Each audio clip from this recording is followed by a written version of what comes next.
everyone! Today there is some great news regarding the delivery of equipment to Ukraine. American Abrams tanks may arrive in Ukraine in the coming days or weeks. This suggests that the Ukrainian forces will soon have even more firepower to deal with the Russians on the front lines. Let's not forget that President Zelensky has stated that a powerful breakthrough is being prepared in the near future. Perhaps it will be carried out within the use of these new tanks and units that have been trained specifically on this equipment. But before we move on to the frontline overview, I'd like to ask you to share this video on social media and watch it to the end. It greatly helps promote my channel. Thank you. But for now, the situation on the front lines is quite challenging. Let's start right away with the Bakhmut direction. Here, the Ukrainian forces are daily eliminating the occupiers. As confirmation of this, we see that the fighting has moved beyond the railway. So the Ukrainian forces have decided to advance quickly to keep the occupiers on their toes. Therefore, we expect changes on the front lines, and there should be good news in the near future. Meanwhile, the Ukrainian forces report that the day has been tough. Everything is stable, they have captured some prisoners, and in some places they have destroyed enemy artillery. They have advanced about 300 meters in certain areas. Due to the need for the occupiers to concentrate all their forces on the southern flank, there have been no offensive actions on the northern flank for a week. Even the number of shelling incidents has decreased.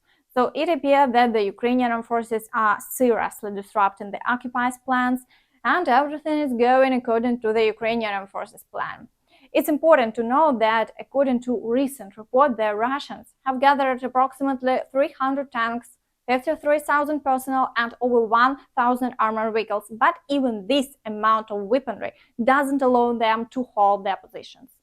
Additionally, the Ukrainian forces have established control over the Bakhmut-Gorivka highway, which has complicated Russia's logistics. This was confirmed by the spokesperson for the press service of the Eastern Group of Ukrainian forces. In the Donetsk area, shelling and attacks by the Russians continue. These attacks are conducted by small groups solely in an attempt to divert our forces from the southern flank of Bakhmut. However, the Ukrainian forces are holding their defense here without the need to deploy additional reserves, and the front line remains unchanged. In the Avdiivka direction, Russian activity remains minimal along the front line. They mainly focus on shelling in the rear areas, attempting to locate Ukrainian weaponry, depots, and conducting strikes. Overall, they are employing tactics similar to those of the Ukrainian forces, but this won't help them to capture Avdiivka. The front line in this area remains unchanged. In the Marinka area, the occupiers continue to engage in regular combat.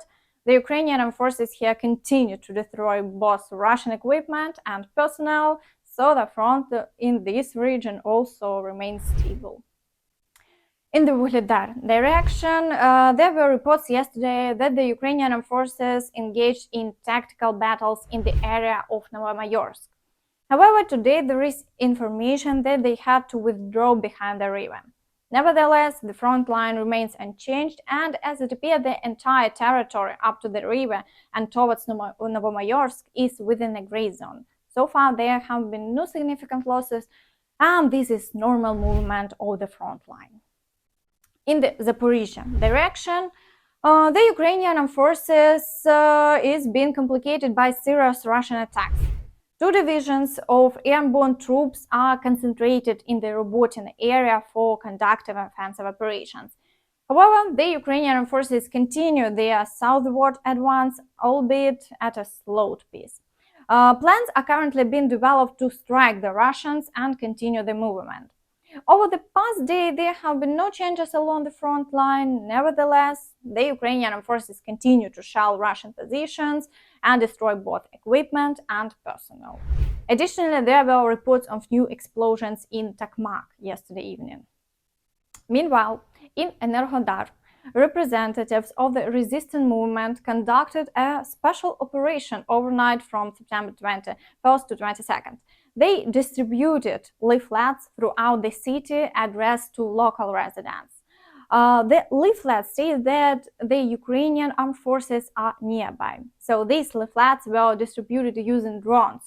Locals are being warned that the Ukrainian armed forces are approaching and that Ukraine is doing everything to bring peaceful life back to Energodar. Meanwhile, in the Kherson direction, the number of shelling incidents hasn't decreased, and in fact, it has increased in recent days. However, there is no further information regarding frontline activity, and the situation remains unchanged. But in Crimea, the Ukrainian armed forces continue to target military facilities. In addition to the successful strike on the airfield, there were reports of new explosions in Sevastopol later in the evening. Details are not available at the moment, so we are waiting for further updates on this matter. Meanwhile, on the evening of September 21st, the Russian army once again attacked the southern part of the Odessa region, resulting in damage to a recreational facility in the Belgorod-Dnistrovsky district.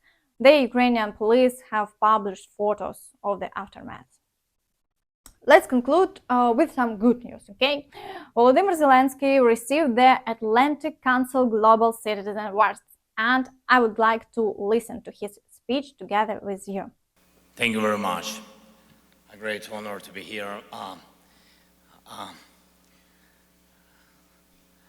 I didn't prepare a long speech. Sorry, too much for one day. And tomorrow I'll be in White House, so I have to save energy. I'm not here. I'm not alone here. I'm with my wife. Just want to see her. Yes, somewhere.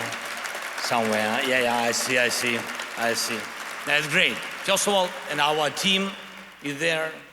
Yes, thank you so much that you invited us. Really, I don't have, in real life, I don't have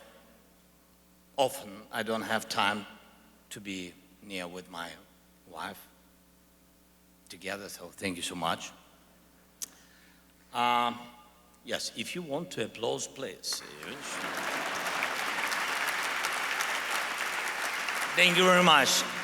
Really, to be serious and to be very honest, this is not my award. And I address this award to all Ukrainian men and women in uniform. I address this award to all our sweet children who've been killed by Russian terrorists, and we'll never forget them.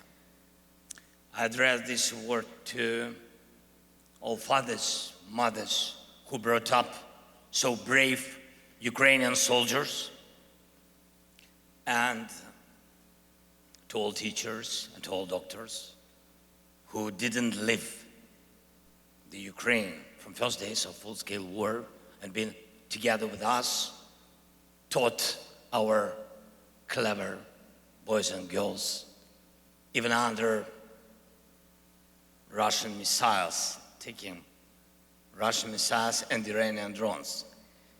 And of course, I address this award to all the partners, United States, EU, all brave countries who've been with us and supported us. Thank you so much. And of course, I address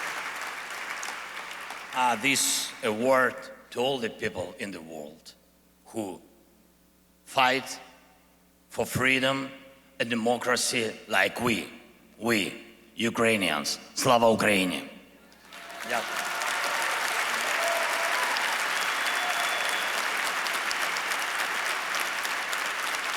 Thank you so much.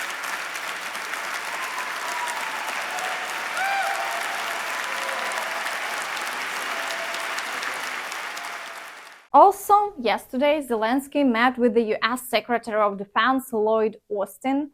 According to President Volodymyr Zelensky, the main topic of discussion was the continuation of providing Ukraine with the necessary military support to resist Russian aggression.